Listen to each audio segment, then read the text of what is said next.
आओ बच्चों, आज हम क्लास 10th का चैप्टर 3 की सेकंड वीडियो जिसमें आज हम आयनिक यौगिकों के गुणधर्म के बारे में बात करेंगे और साथ ही हम बात करेंगे कि जो अभिक्रियाशीलता श्रेणी है उसमें धातुओं का अभिक्रियाशीलता के आधार पर कैसे निष्कर्षण किया जाता है उसको हम डिटेल में पढ़ेंगे।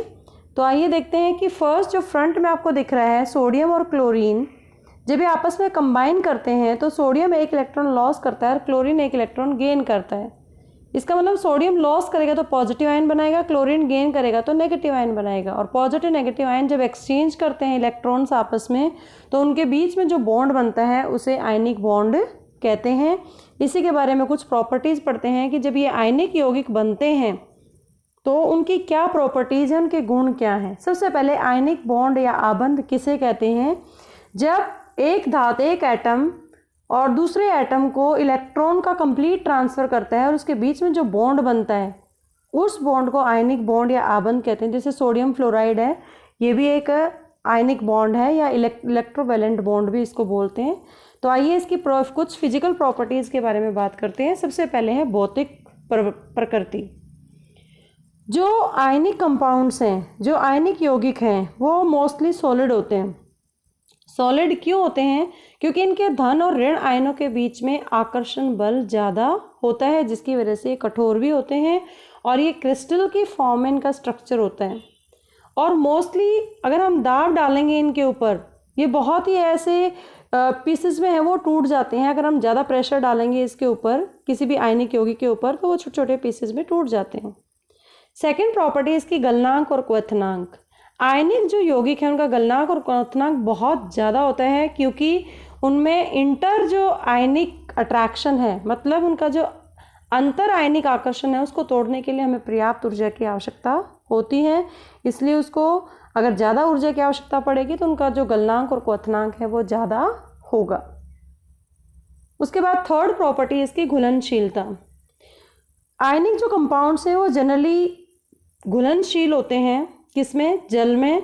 लेकिन केरोसिन, पेट्रोल जैसे विलायकों में वो अविलेय होते हैं, उसमें घुलनशील नहीं होते हैं।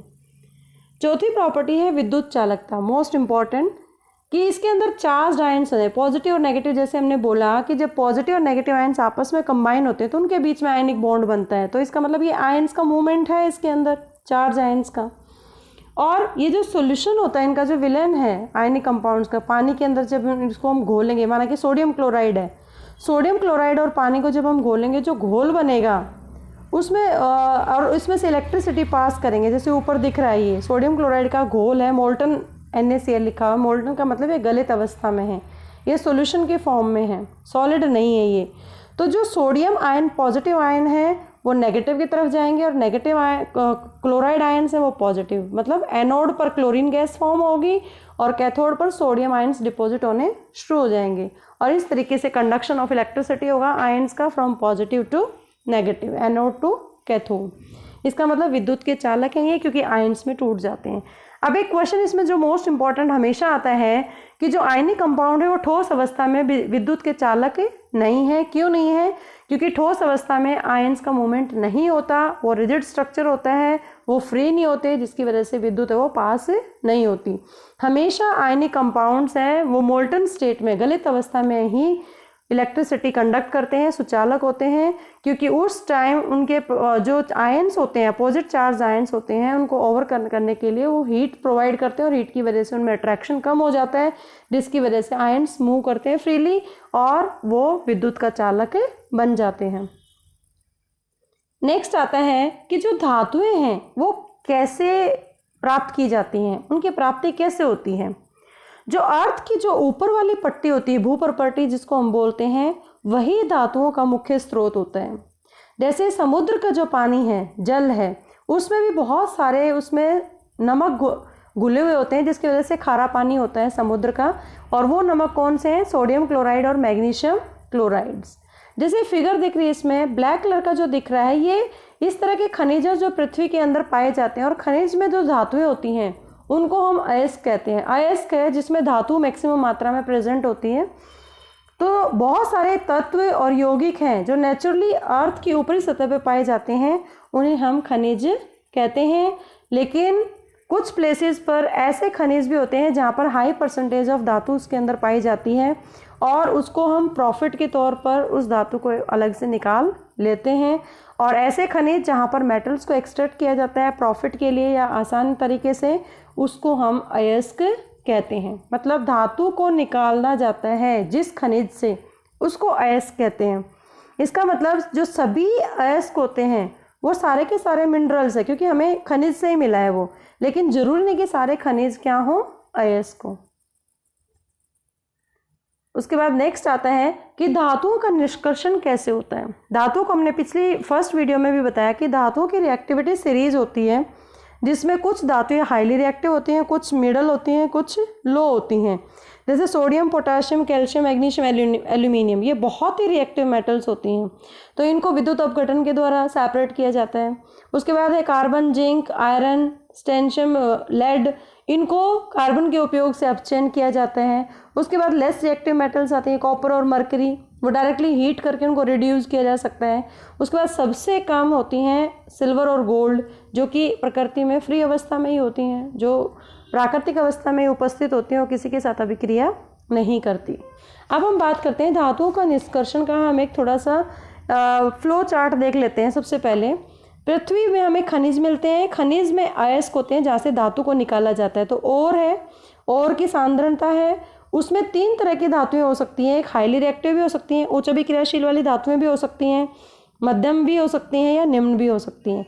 अगर उस अयस्क के अंदर हाई रिएक्टिव मेटल है तो उसको हम कैसे सेपरेट करेंगे, कौन सी टेक्निक लगाएंगे, उसको इलेक्ट्रोलाइसिस ऑफ मोल्टन ओर किया जाएगा, विद्युत अपघटन के द्वारा उसको सेपरेट किया जाएगा और एक प्योर मेटल हमें प्राप्त हो जाती है।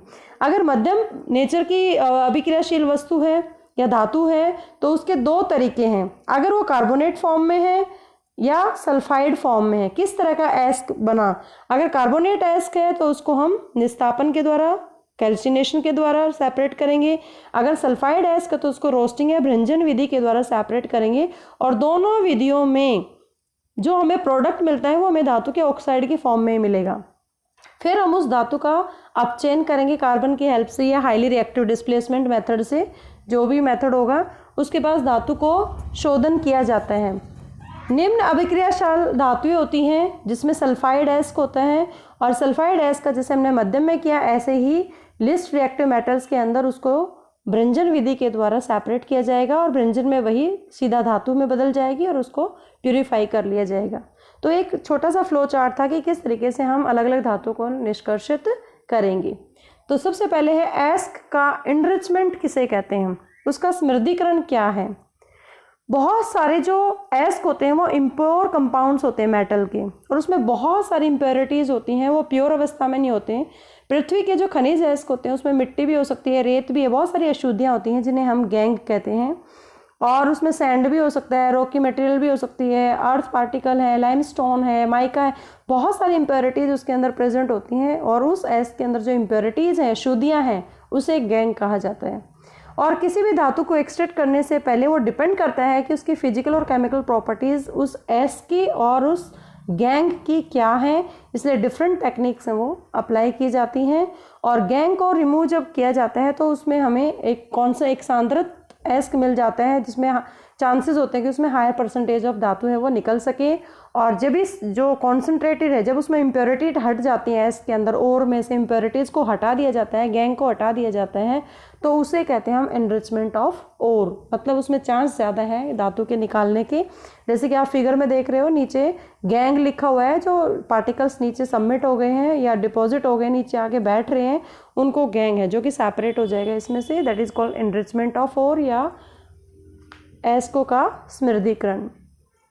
सबसे पहले हम जो सक्रियता श्रेणी है उसमें नीचे आने वाली धातुओं का हम निष्कर्षण देखेंगे कैसे होता है। नीचे आने वाली धातुएं मतलब जो कम अभिक्रियाशील हैं, और ये धातुएं ऑक्साइड को केवल सिर्फ गर्म करके ही हम धातु में प्राप्त कर सकते हैं। इसमें सबसे मोस्ट इंपॉर्टेंट एग्जांपल है सिनेबार।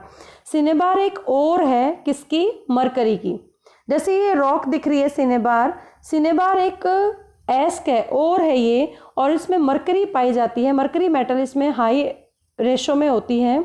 तो अगर आपसे कोई पूछता है कि सिनेबार क्या है, सिनेबार एक ओर है, एस्क है, जिसमें से मरकरी धातु को सेपरेट किया जाता है और वो हमेशा सल्फाइड फॉर्म में होती है। सिनेबार का जो फार्मूला होता है वो मरकरी सल्फाइड है HgS, और उसको स्टेप बाय स्टेप कैसे सेपरेट किया जाता है। सबसे पहले जो मरकरी सल्फाइड है उसको हवा में भ्रंजन किया जाता है, उसको हीट किया जाता है, मैक्सिमम ऑक्साइड में बदल जाएगा वो मरकरी ऑक्साइड में।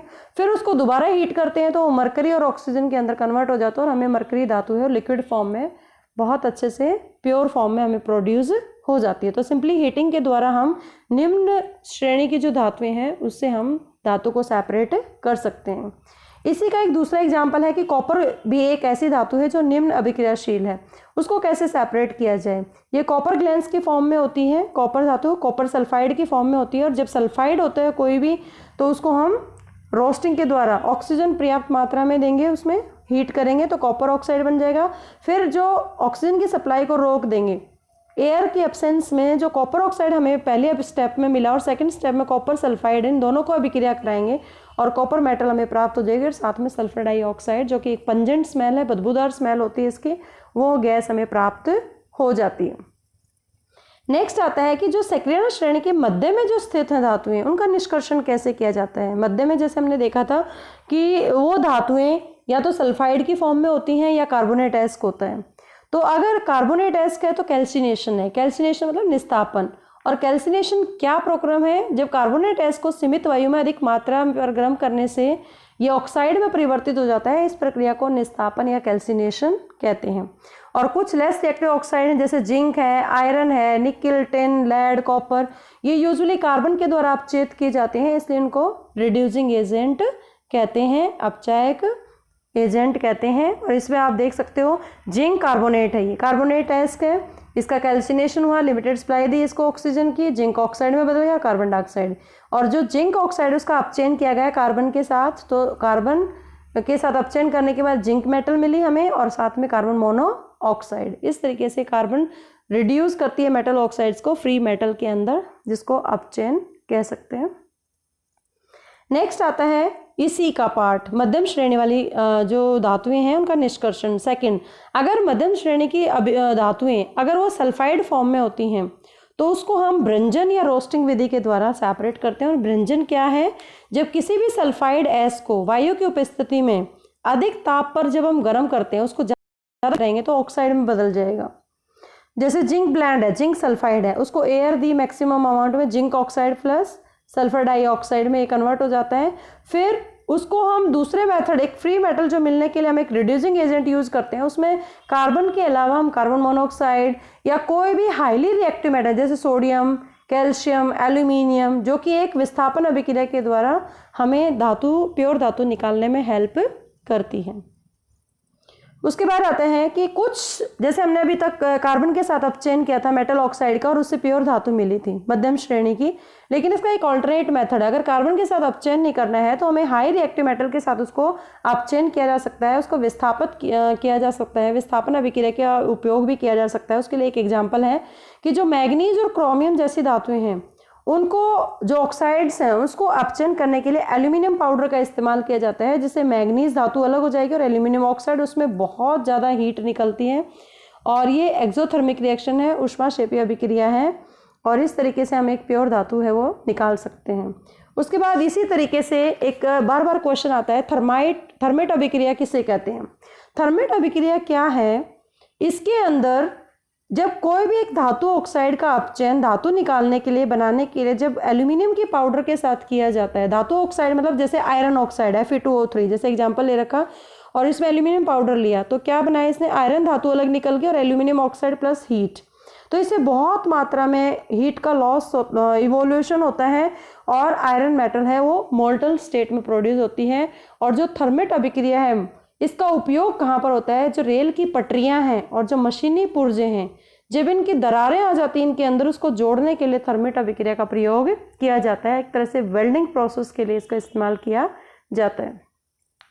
नेक्स्ट आता है जो टॉप सबसे ऊपर है जो धातुएं, उनका निष्कर्षण कैसे किया जाए, क्योंकि वो हाईली रिएक्टिव है। तो हाईली रिएक्टिव के लिए अलग से एक मेथड है जिसका नाम है विद्युत अपघटन, और हमेशा ये मोल्टन क्लोराइड या ऑक्साइड की फॉर्म में इनका रिडक्शन होता है। और जब इसका प्रोसेस क्या है कि जब भी कोई धातु जो टॉप पे है वो क्लोरीन है, सोडियम है या क्लोराइड सोडियम क्लोराइड की फॉर्म में है या सोडियम ऑक्साइड की फॉर्म में है, तो जब उसमें करंट पास होता है वो मोल्टन सॉल्ट होना चाहिए, मतलब पानी के अंदर एक्वस फॉर्म में होना चाहिए। जब करंट पास होता है तो जो पॉजिटिव और नेगेटिव इलेक्ट्रोड्स हैं उसमें इलेक्ट्रॉन्स हैं वो अपोजिट डायरेक्शंस में मूव करते हैं और एक नई मेटल है फॉर्म हो जाती है। तो इस तरीके से इलेक्ट्रोलाइटिक मेथड के द्वारा हम प्योर मेटल है वो किसी भी टॉप मोस्ट जो मटेरियल है वो ऑक्साइड या क्लोराइड की फॉर्म में रहेंगे और उसे हम प्योर मेटल है वो सेग्रीगेट कर सकते हैं। इसके लिए आप जो प्योर मेटल है वो हमेशा कैथोड पर डिपॉजिट होगी, क्योंकि metals are positive in nature और कैथोड नेगेटिव। अपोजिट जो आयन है वो अट्रैक्ट करते हैं एक तरह से, और जो क्लोरीन गैस है वो डिपॉजिट होगी एनोड पर, पॉजिटिव है क्योंकि वो, तो कैथोड से हम प्योर मेटल को सेपरेट कर सकते हैं विद्युत अपघटन के द्वारा। जैसे कि इस फिगर में दिख रहा है विद्युत अपघटन क्या है, सोडियम मेटल को कैसे हम सेग्रीगेट करें। सोडियम क्लोराइड ले ले, एक एनोड है एक कैथोड है। कैथोड पॉजिटिव चार्ज होती है, एनोड पॉजिटिव चार्ज होती है, कैथोड नेगेटिव चार्ज होती है। सोडियम क्लोराइड जब मोल्टन स्टेट में होगा तो जैसे मैंने पीछे बोला था इनका घुलनशीलता आयनिक यौगिकों की, तो ये आयन बना देते हैं पानी के साथ घुल के, एक पॉजिटिव आयन बन जाएगा एक नेगेटिव, सोडियम आयन और क्लोराइड आयन। जो सोडियम आयन है वो पॉजिटिव है तो नेगेटिव कैथोड पर चले जाएंगे, और क्लोराइड आयन नेगेटिव है तो वो पॉजिटिव एनोड पर चले जाएंगे क्लोरीन गैस की फॉर्म में। इस तरीके से हम कैथोड से सोडियम मेटल को सेग्रीगेट कर सकते हैं। ये हाईली रिएक्टिव मेटल्स के लिए विद्युत अपघटन है वो परफेक्ट मेथड है जिससे हम शुद्ध धातु का इस्तेमाल कर सकते हैं, उसको सेग्रीगेट कर सकते हैं। आई होप आपको बहुत अच्छे से समझ आया होगा। Please do subscribe and don't forget to like too. Thank you so much.